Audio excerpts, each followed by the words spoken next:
This is a very special edition of Under the Skin because I'm not even hosting it. I am the guest. This week, Under the Skin will be hosted by the great Welsh philosopher, the Dylan of emergent new consciousness. It is Brad Evans. And what this man doesn't know about violence isn't worth knowing, and I'll lacerate myself and kick my own head in before I deny his knowledge of the subject of violence. With my book coming out, Brad has kindly agreed to interview me on the subject of recovery. Brad, I admire you very much as a philosopher. Over the course of this excursion into the subcutaneous world, we have become friends, and I'm very grateful for you doing this. I will now hand over full authority to you. And bow as I do. Yeah, I'd like to begin by saying I've obviously read an advanced copy of your book, and it was actually a real privilege to read it. And I was actually taken by a lot of the courage that you put down on the pages. So that to me is something to be deeply applauded. Now, the one thing I guess, I'm also, kind of humbled that you actually showed trust in me to do this. So thank you, and thank you for our friendship. That's something worth, cherishing. I'd like to go, directly into this question. And I say it's kind of, it's interesting being on the other side of this. And the one thing which I kind of think about, is that for anybody who writes a book, they know that it's a whole series of procrastinations. Sometimes it takes months, often it takes years. And I guess the first thing that really struck me was what compelled you to write this book at this particular point in your life? I felt that anybody that's in recovery has this experience where what begins as something that you're using to tackle a particular addiction, in my case initially, crack and heroin, becomes sort of over time, like I realised that the tools and techniques I was using to one day at a time not use drugs and alcohol were becoming utilised in every area of my life. The way that I feel about sex, the way that I feel about food, all behaviour and all forms of attachment can be tackled, or at least my perception of them can be altered by working the 12 steps. So...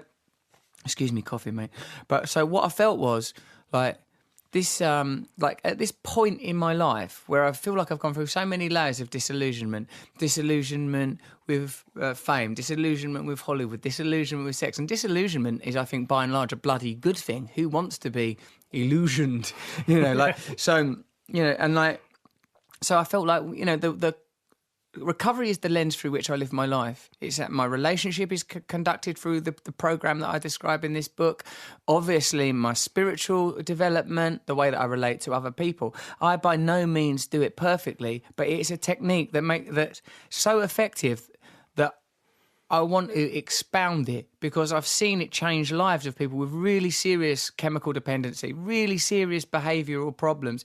And I think it's a technique that offers as a kind of counterweight to the overriding ideology of our time, which seems to me to be a kind of determined and yet unconscious self-centeredness. Mm-hmm. Yeah, and I think, when I was reading the manuscript, and this call for transformation really comes through there, and you can see there's a very personal journey that you go on. I guess I was trying to figure out what type of book it actually was. And I know this is bloody ironic, coming from a so-called postmodernist, right? That I was trying to label it and classify it. And I think, in an affirmative way, it's almost like an anti-self-help book. And I think what I try to mean by this is that I think the central message which really jumps off the pages is that it's precisely these kind of traits of a self-centered, individualistic, kind of fuck the world narrative and all its kind of loving sentiments, which kind of gets us into this fix in the first place, this kind of just help yourself narrative. And I think what really, to me, comes out of this is more about a sober and perhaps more truthful cry for human connection. Is that where you see the hope for the book? Yes, because I think our culture and our biochemistry collude to create a kind of chronic individualism, and I feel that the natural conclusion of a kind of a secular rejection of the mystical leads us to the conclusion that we are just individuals. We're here to survive. We're here to fulfill our impulses.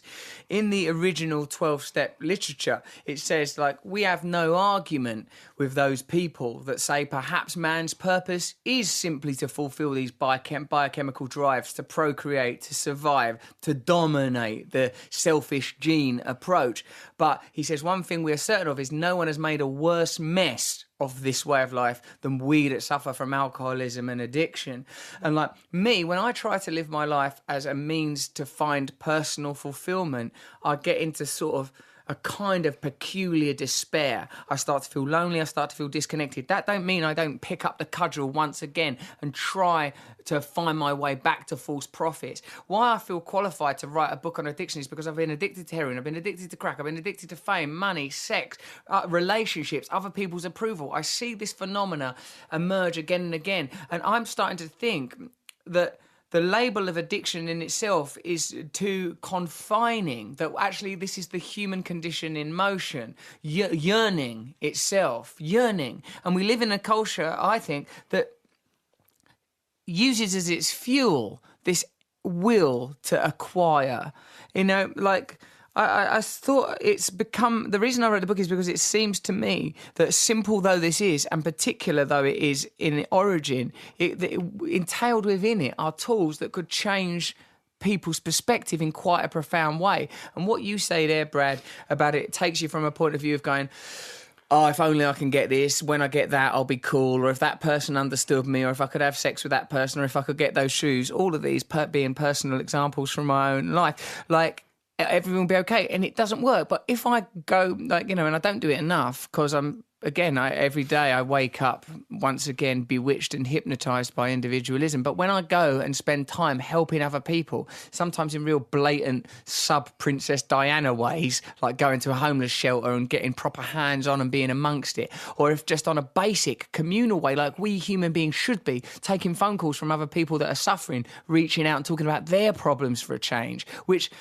You know, it's odd that it needed to be formatted for me to understand it, because I'm sure a lot of people just bloody do it naturally. But it just gives me a different way of talking to my mates. If my mates are going through relationship struggles or personal struggles or work struggles, I think, oh, right, well, this is good because I can connect to you here. And while I'm talking to you, I won't be thinking about myself and my own problems. And the more I do it, you know, I think, you know, like in Christianity, Brad, I want to know what you think about all this stuff, man.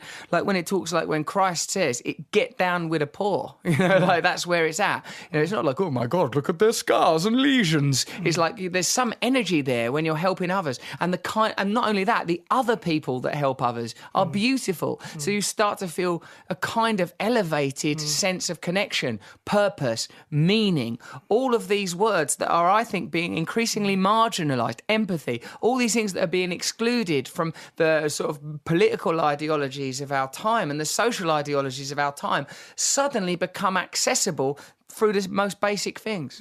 Yeah, and there's an interesting point in terms of, you know, I think we can all kind of know in our lives when human connections seem deeply meaningful to us, right? And we know that these connections exist and we thrive on them, and we know that they're kind of really reciprocal because they're based on an ethical understanding and an idea of love with one another.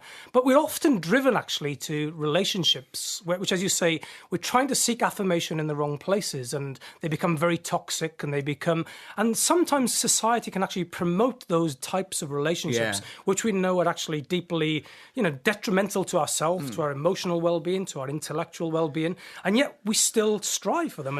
And even though we know they are completely empty, meaningless, or indeed maybe nihilistic in terms of our own sense of self. And I think that's... Possibly romanticism. You know, I'm not saying that romanticism is a mendacious idea, but the notion that you can find fulfillment by being with some aspirational figure, some deity, some living goddess, your own personal Jesus. I'll find salvation if I find the one. You know, that idea, I think, is highly prevalent. But even more toxic than this, I think, is the commodification of relationships that happens on quite... As I say, it's a collusion between biochemistry and culture. Like, it's very natural, I think, on some level, to meet a man and think, what can this man do for me?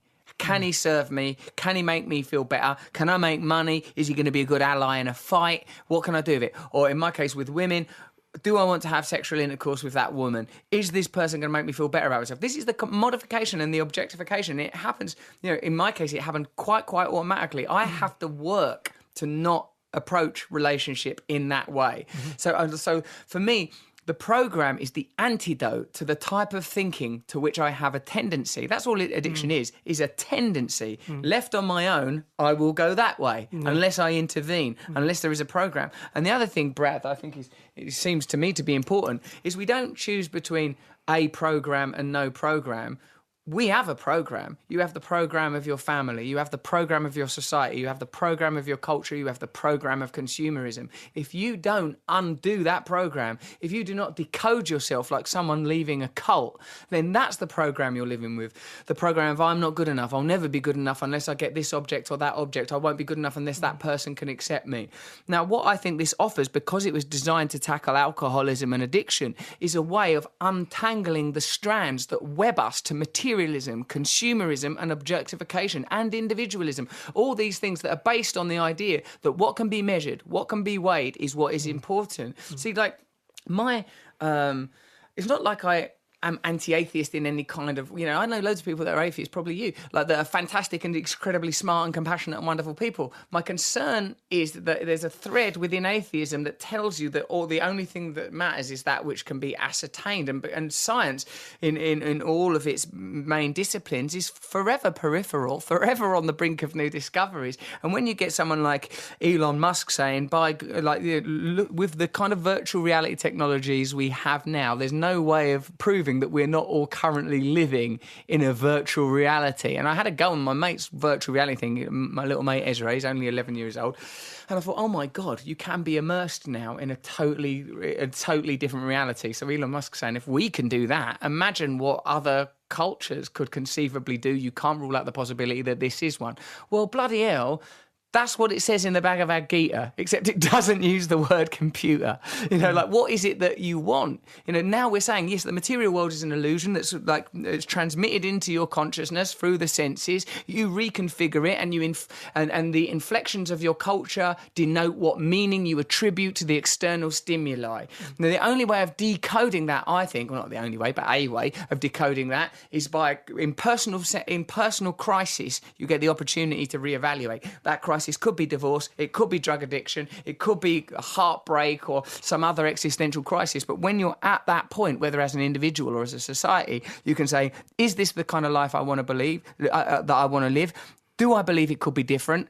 Am I willing to accept help? Once you take, those are the first 3 steps. Once you take those 3 steps, it's possible to have transformation. After that, there's a process of inventorying, a willingness to change, and then a devotion to conscious contact and to service. And then you've got a completely different way of looking at the world. Yeah, I think this, this reevaluation is, it strikes me as a really important thing, but it's also a very difficult thing, right? To start to reevaluate everything about your own sense of self, your sense of behavior. It's often easier to project your troubles onto other people rather than actually saying, is this something about my own self which I need to, how am I shamefully compromising with power in a way that's affecting my own relationships, or the way I'm objectifying things, deification and so on.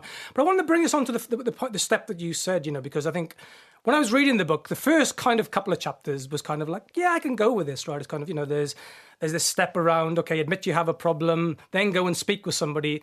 Then you go into this section, now what you need to do is write an inventory of all the things which really piss you off, right? And then I go, whoa, wait a minute, right? This is where it's starting to get challenging, right? And it's going to start to get difficult. And you even say those words at the beginning. You say, look, this is not easy, right? This is difficult. And you talk about, let's write down all those things which you think create an assault on your sense of selfhood, on your sense of dignity.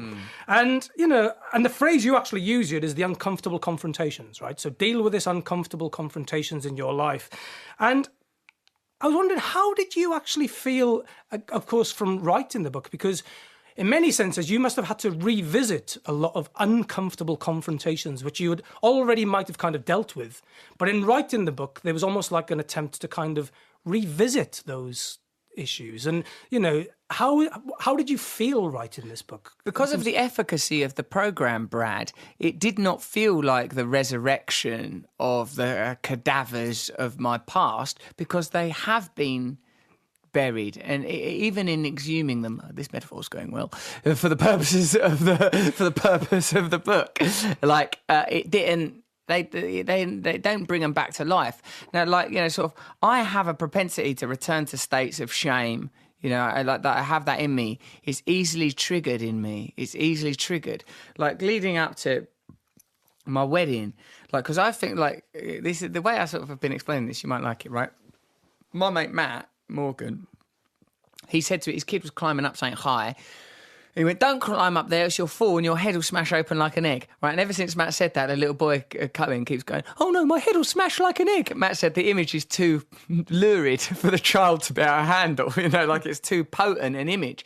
Right, so me, getting married, like I don't think, I'm getting married in the morning, like Stan Holloway. I think, well, what is marriage? Marriage is a ceremony. This is a ritual. This is about the relinquishing of the ego. This is about coming together and making a vow to become a different man and to live in alignment with new principles. So because I'm looking at what or inadvertently or accidentally, with not consciously but somehow actually looking at what is the meaning of a marriage, it induces a state in me. That's the point of ritual, to induce a particular state. Meredith says, my friend Meredith, she goes, people think that religion is about the text. It is about the ritual. It doesn't matter if you can't understand the Latin Mass. Better to just hear a lot of babbling and sort of think, what is this guy talking about? Which I'm sure some people identify with right now. It's like the ritual induced a state in me. The fear was so terrible. Brad. I thought, what am I going to do?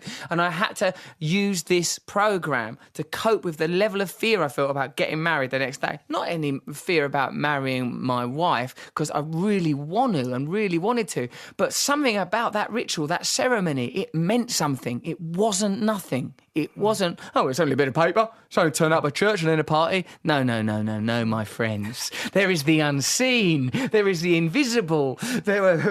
Something happened to me and I had to surrender 100%. I had to surrender. I said, what is this fear trying to tell me? What does the fear want? The fear is communicating. The fear is talking to me from my own biochemistry, from my own body, from my own consciousness. A powerful message is being sent. And if I don't listen to it, something bad is going to happen to me. I surrendered wholeheartedly. And every time I do that, my life improves. New states of consciousness are achieved through the surrendering of these biochemical circuits that somehow contain us, these neurological loops that we allow to encircle us and tether us to low states of consciousness. I think, right. I was thinking that yesterday on the bus.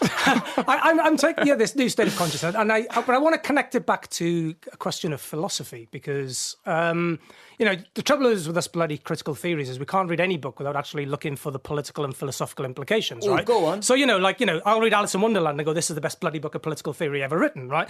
But often we read books and actually a lot of them are just devoid of any significant philosophical significance or implications. In other words, they don't force you to think about a problem differently, right?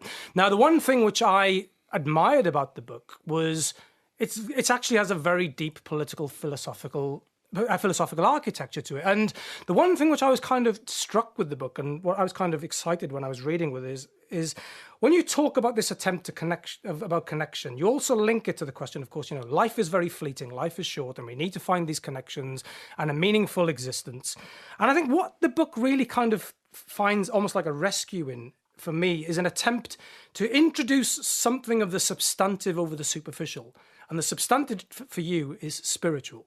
And I was wondering how you can kind of maybe, talk maybe a bit more about that. What is it about the spiritual that is substantive for you in terms of dealing precisely with maybe the philosophy of the book? What is substantial about the spiritual to me is its efficacy. It works. When I do these things, I feel better. When I am kind, when I am loving, when I surrender, I feel better. Now, these things can't be measured, mechanized or monetized, but they are in fact effective. There is some truth in them that is difficult to legislate or iterate. So that's why it works for me. And I think perhaps the reason that this program is so good is I didn't invent it. It was invented or constructed by someone else. In the 1930s in America, a chronic alcoholic, Bill Wilson, who after an incredible sort of an epic drinking binge, the type which had defined his life, had what he described as an epiphany. And I believe epiphany to be the revelation of essence, the previously concealed revelation of essence. Why do I feel this way? What's going on?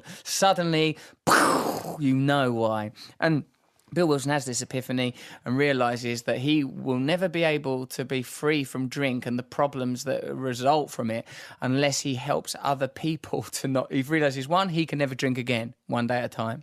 2, he's going to have to help other people that have the same problem in order to achieve this state, and sets about it immediately. First of all, troubling drunks in New York, going up to people in bars, going, let me help you, and then predictably saying, no, get off, leave me alone. Then eventually he has this sort of a program, an experience which in the myth of the foundation of Alcoholics Anonymous is the significant moment, the defining moment, the conception, I suppose. He's in Akron, Ohio, and for a business appointment, and it comes on him. He's in the hotel that he's staying at, and he sees the bar, and he hears the music, and he's tempted to go in. But adjacent to the entrance to the door is a public telephone. This is the 1930s, remember? And he takes a chance and he rings up and he calls up a local priest and says, look, have you got anyone, or a doctor maybe he calls, have you got anyone, he calls a priest, have you got anyone in this area that's been coming in going, I'm a terrible drunk, help me. And that guy goes, yeah, we have. He goes, can you put me in touch with that guy, because I need some serious help, and I want to help him. And he goes, oh yeah, this guy needs a few more phone calls here and there as they make the connection, but eventually ends up with Dr. Bob, the other founder of Alcoholics Anonymous, goes around his house and he says to this guy, listen, I've got this problem. I'm unable to stop drinking once I start. It's ruining my life. I ruin all my relationships, all my job opportunities fall apart. It's destroying me. He explains to him his condition. The other guy starts talking about his problems. The two of them having initially, apparently the Dr. Bob guy was like, I'm only going to tell him, he told his secretary, come get this guy after 10 minutes, okay? It seems a bit weird. I'm getting phone calls out of the blue when people want to talk about booze. They end up talking for hours and hours and hours. They recognise at the end of the 4 hours that neither of them had wanted to drink during that whole time, because the alcohol is not the problem. Alcohol is the solution to the problem of living under the false ideals of a materialistic society. People are looking for something. They're looking for connection. Some people just can't live without that connection, so they find another solution to living without the connection. Booze, drugs, sex, gambling, and I think we're all on the scale somewhere. All of us are one way or another trying to come up with it. Then a couple of days later, the two of them, they start going to hospitals, troubling other people. There are people here that are here because of alcohol-related problems. Yeah, that dude over in that bed, he's been a pain in the arse all night. You can hear him shouting from behind the curtain, and the two of them go over there, hit him up, and suddenly, this is, as you know, a lot more than me, Brad. Within historical terms, this is only the 1930s. We're in 2017 now. This thing grows and grows and grows. People realise, oh my God, this works. It works. Now, it's written in the Christian language of the time. It's written in the patriarchal terminology of the time. It's also, understandably, protective of its identity. The anonymity is to make sure that AA as a thing is protected, and that no one person, certainly not me, can say, hey, I'm Mr. AA, because I know that I'm really still crazy. I could drink or take drugs. Tomorrow something happens, I don't know. I don't know what I'm going to do. I'm certainly, as I make clear in the book, it's not written from a position of authority. It's written from a position of experience. I don't know better than anybody. I don't know what crazy things I'm going to do. But I know that if I work this program, I'll be all right. If I work this program, I'll be all right. The only problems start for me when I go, I think I'll take control of this situation and start that. Because me then, ego, desire, pleasure, fear, rage, the other program steps back in. So the reason the spirit is important, because it's the only thing that can transcend the material. It's the only thing that can house it. It is the crucible of the material world. What is consciousness? Where did it come from? What the fucking hell is going on, Brad? And for me, this very simple tool gives us access to consciousness in a way that we will not attain if we live in accordance with our biochemical drives and a culture that uses it to turn us into passive consumers. Yeah. I think you can connect this to the politics of the times in terms of, on the one hand, we're constantly told that nobody's in control, right? So we have to accept insecurity, vulnerability, and that can lead to a lot of people being anxious. But what you seem to be saying is actually letting go of this very ridiculous idea that we can be in control of other people's behaviours, other people's lives, like bloody North Korea this morning. If we dwell on these things, then we're going to live in in this constant state of anxiety about things we can't possibly deal with. And I think that's and how do we seek some kind of affirmation out of this? Well, maybe to turn to, as you say, a different sense of the consciousness might be the alternative to that. But I want to come back to your story about, this question of confiding, because the example you talk about, these two guys who speak in, and of course they're they are confiding in one another. Yeah. And that idea of to confide in one another, of course, requires confidence, right? To confide requires confidence. You need to have the confidence to confide in somebody. And it might be a random stranger, but at least you have an established trust around this kind of sense of, of the confidence. And there's a particular passage I want to read from the book. Not only, I think, because it brought a tear to my eye, and I don't want to shatter any illusions people have of me. I do have emotions every now and again. You don't seem like it. Yeah. I did an episode of The Truths on Suicide, and it was like you were reading the side of a tin of beans. No, you're very emotional. But also because, I think it really addresses what's at stake here. And this kind of, it says, suddenly my fraught and frightened childhood became reasonable and soothed. My mum was doing her best, and so was my dad. Yes, people made mistakes, but that's what humans do. And I am under no obligation to hoard these errors and allow them to clutter my perception of the present. Yes, it is wrong that I was abused as a child, but there is no reason for me to relive it, consciously or unconsciously, in a way that I conduct my adult relationship. My perceptions of reality, even my own memories, are not objective or absolute. They are biased and they can be altered. Now, this to me is a really powerful passage in the book, because what you're talking about is not only can we sometimes, decide, and we do have a choice around, you talk about the things that we hoard and carry along with us. I'm not saying that we can ever forget them or we can outlive them, but we can choose whether they define our lives or not. And the central message, which I think comes out of this is a very positive message, is if you do confide in others, that's where the transformative potential happens. You cannot simply wake up one day and say, I'm going to be an entirely new subjectivity, right? It doesn't happen that way, because in order to change your behavior, you need to change your behavior in the eyes of others, right? We are human, we're not human beings, we're human becomings, right? We're always connecting to people and disconnecting and reconnecting.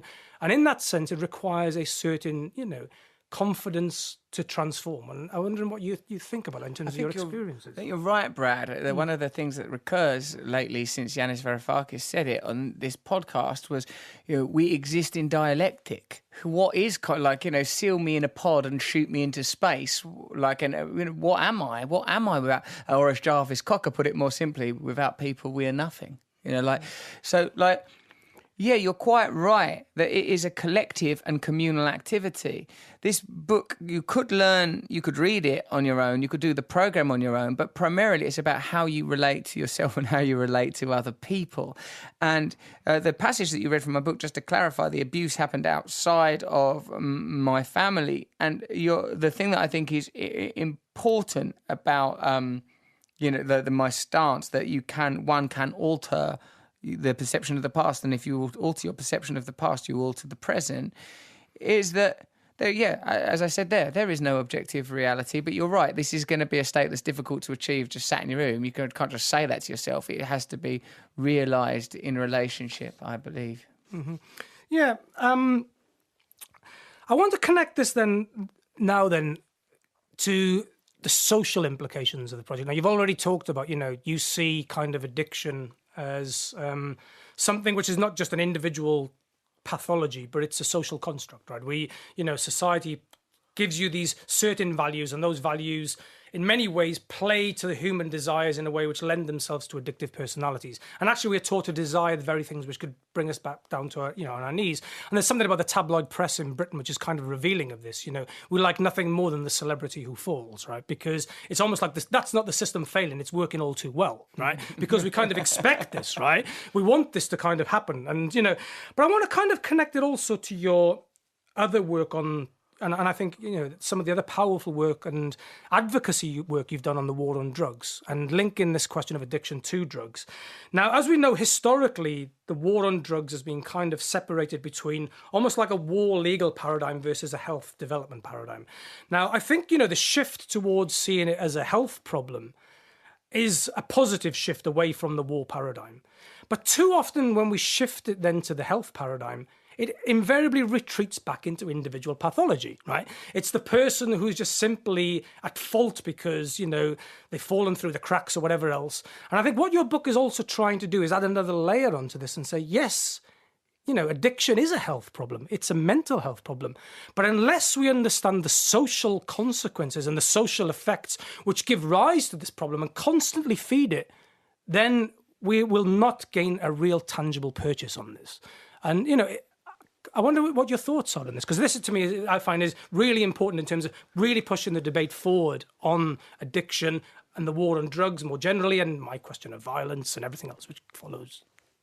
The criminalisation of drugs is a useful social tool in the management of populations, and this has been explored in films like 13th and The House I Live In, brilliant films on how the criminalisation of drugs allows you to criminalise portions of the population, a form of necropolitics, creating new economies, new opportunities for social management and social engineering, particularly in the United States, that economically requires slavery in some form to sustain itself. The health model, you're right, I hadn't really thought of that, of the implications of a health model as a determinant means that individual pathology is suddenly the defining contributor to the condition. There is clearly a relationship, like Johan Hari's written about addiction, and the example he cites is Rat Park, where rats that were kept in conditions because it's interesting. You'll love this as a postmodernist, dear Brad, that there's the assumption of what normal is in laboratory conditions. They with unthinkingly have this is normal, and they put rats in cages and go, look at these rats. They much prefer the water bottle that's full of crack cocaine than normal water. And then someone pointed out, hold on a minute, it's probably horrible in that cage. And then someone, all right, let's give them a nice cage then with all good shit to do. And they stopped taking crack, curiously enough. So there is undoubtedly. Like addiction can affect anybody, but particularly chemical dependency, but it is certainly exacerbated by economic depravity. But there are different forms of depravity also. Emotional depravity is it's not a condition that the economically deprived people have exclusively control of. Although it would be nice for them to have exclusive control of something, but its effects are felt more there. If you can't get into treatment, if you can't afford to address it, it is more likely that you're criminalized from the get-go. You're already a criminal. So now is what degree of criminality is it that you're going to cop for? When I went to that, I went on a police raid in West London once. And it was it was a very revelatory experience for me, Brad, because they battered the door in of what was a crack house. Even the term crack house, once I got, even me as a person that's been crack houses, I'd never really sort of questioned the idea that that's just an house. It's not really a crack house. And you went in there, and what dwelt within the crack house was not monsters. It was like booting down the door of a leukemia ward. Thin, emaciated, broken people, slumped, pale, in a chair, denied sunlight of every variety, spiritual and literal, just holding their lives together with drugs. And that it's interestingly circular that this program on an individual level takes you from self-obsession and narcissism and deposits you at a point of service and kindness, because that is precisely the program that's required on a social level. That if we have an inclusive, empathetic, loving society, that necessarily you include people, it would become a more inclusive society. I think this model of sacrifice that exists within Christianity, the sacrificed God, for me, I apply it in my life whenever I see suffering. I think that guy's homeless, so I don't have to be. A mate of mine got his leg amputated recently, and he is a person who works this program. I met him at a sort of a conference for drug addicts. It was very badly organised, and he was on crutches. And I go, "Oh, you all right, mate? I'd only met him once before. I thought he was a nice guy, but I didn't know him that well. You all right?" He's called Pete. I go, "You all right, mate?" He goes, "Oh yeah." I go, "What's with the crutches?" Expecting, I tripped, I broke my ankle, some sort of minor interest story. And he goes, "I've got cancer. I'm having my leg amputated at the knee." I went, "Fucking hell, bloody hell!" And he goes, No. I'm good. I want to live. I want to be clean. And I was sort of some wave hit me of the truth of what he was saying and the beauty. So I thought, I got to learn about this person. I got his number, stayed in touch with him. The week leading up to the amputation, he's fine. The night before the amputation, he's fine. Throughout the amputation, I speak to him the next day. He's on a bed, admittedly on opiates because of the nature of the pain medication. He was blissfully happy, and he continues to be, because with this program, this is a program that is effective. He transcends the material condition and just says, well, my leg is being amputated. I can't control that, but I can control my reaction to my leg being amputated. And I think about this, I can't get it, obviously, out of my head. How is this guy managing this? How is he doing it? Because he's not putting it on. I'm talking to him every day. All right, Ross, I'm just doing this thing. Yeah, I'm recording another thing today. So sort of, he's happy.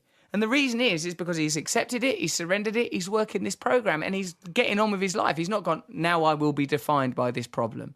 And that's unbelievable. That's unbelievable to me, that it's that powerful and it's that effective. Now, he does this again, as we say, in communion, in conversation. So it works on an individual level. But you're quite right, Brad. It's not something that we should ascribe to individual pathology, because where are these bloody boundaries? What do you mean an individual? We're all made of the same stuff. We're all thinking the same thoughts. We're all feeling the same feelings, other than the variety provided by cultural inflection and social conditions. We're all basically the same.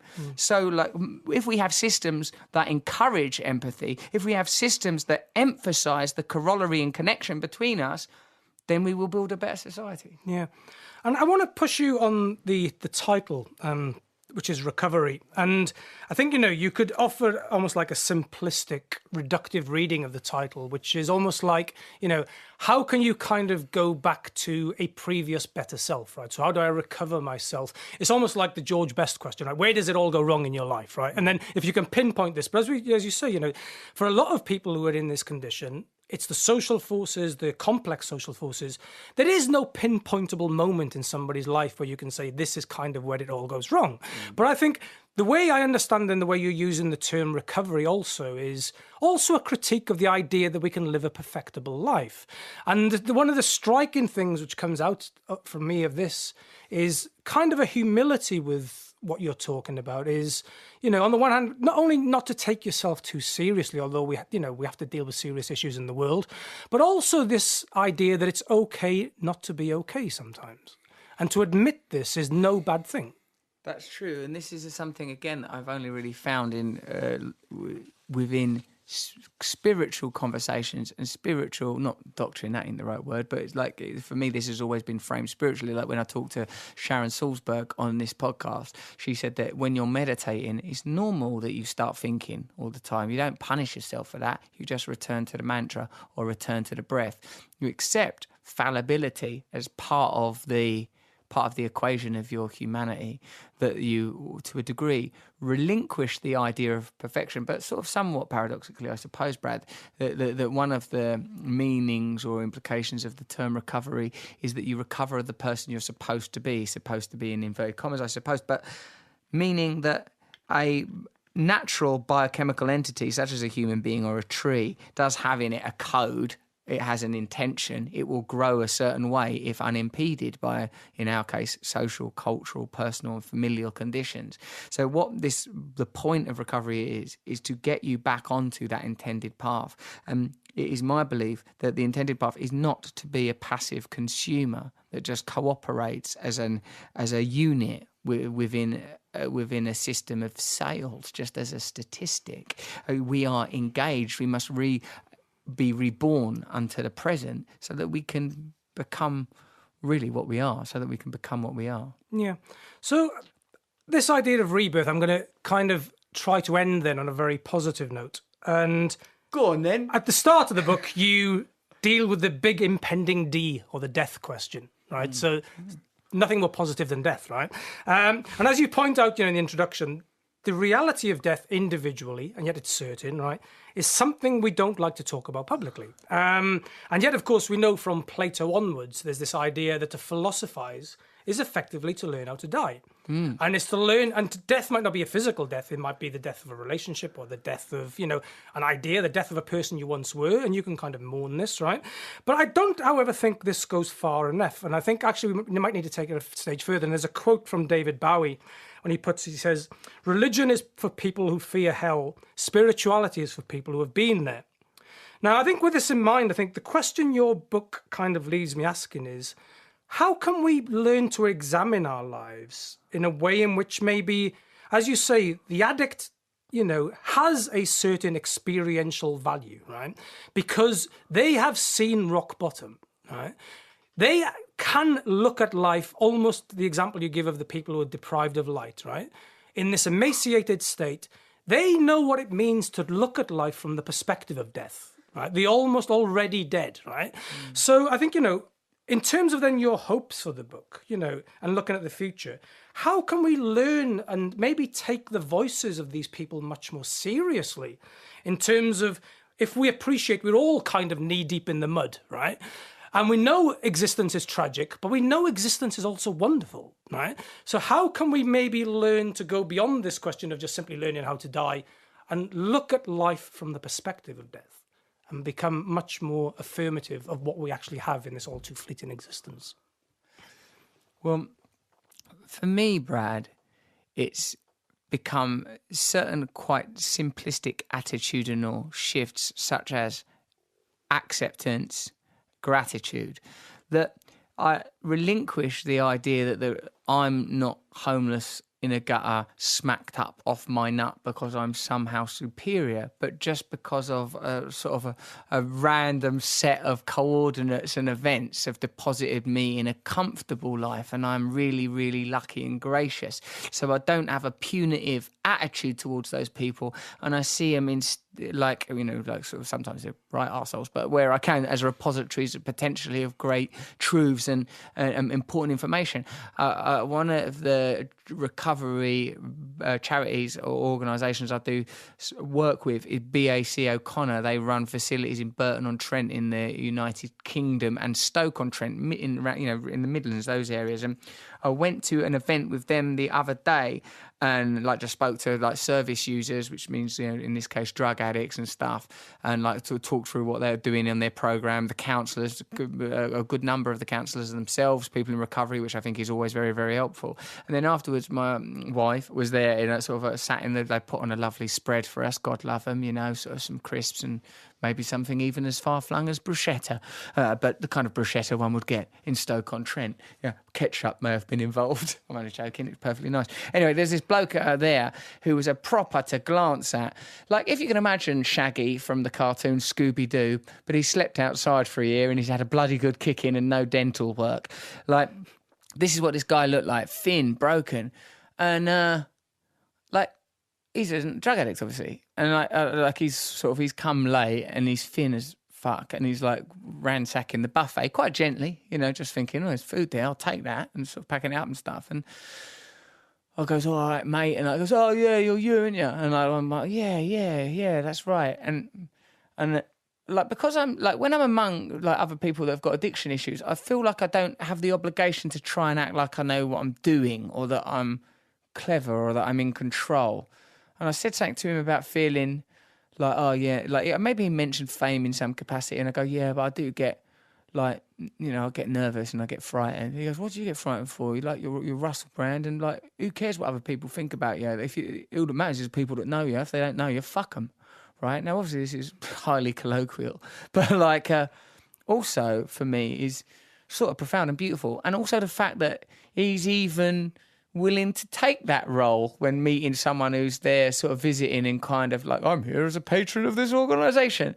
He's not dumbfounded by the idea that I'm nervous and fearful. He accepts, this guy is just the same as me. And there's an honour in that, a real honour. And I think that Awaken people not only realise it, but somehow can live it. I'm sort of realising it, but the challenge is living it, that. There is no distinction. There is no separation between him and me. We're all experiencing it. We're as the great Bill Hicks said, we're all one consciousness experiencing itself subjectively. And when I realise and live that, I'm not on my own anymore. I'm not afraid anymore. I don't have these obligations to prop up some avatar of myself that people might love or approve of or boost up or make much of, to ameliorate some inner sense of worthlessness. There is the salve is in the wound. The salve is in the wound. When someone punishingly says, I'm worthless, I'm nothing, is it trying to reach the truth beneath that that we are essentially not divided, separate from, and therefore are everything in the oneness. This is not about annihilation of the self as in the subjugation, to refer to your work, in a violent and destructive way, but the recognition that there is no need for fear and there is no need for desire, because we are already one.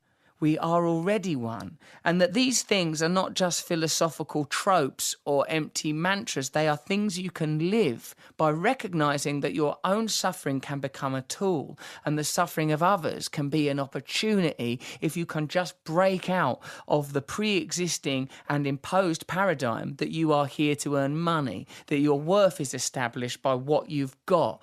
And like Jason Segel, the actor, I'm friends with him, and he went, all those things we defined ourselves by, like, maybe there's a billboard up with your face on it. It's just the symptoms of other people making money out of you. It's not you. It's not you. And all that being flown around in a jet and fated over, like, that's not something to fear not doing. That's something we've escaped. Because, gosh, yes, it's in its way, there is glamour. Of course, glamour is a thing. People respond to it, pleasure and all of those things, but there's no real worth in it. Like, I met that homeless guy once, and he was not homeless. He was going to work with some homeless people. I met him in New Orleans, and he was off to go and sort of help out some homeless deal, feeding homeless people. And he didn't recognise that was famous, that sweaty guy. And he said to me, fame, money, all of that.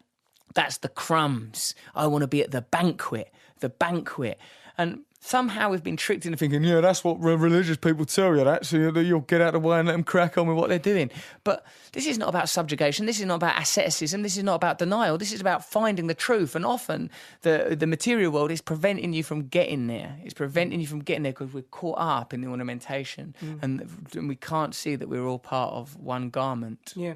So then, to kind of sum up, the one thing which I've really taken from the book is being alone and loneliness is the greatest killer. Right? Because not only does it result in people dying prematurely, but it can kill your sense of self-esteem and dignity. Right?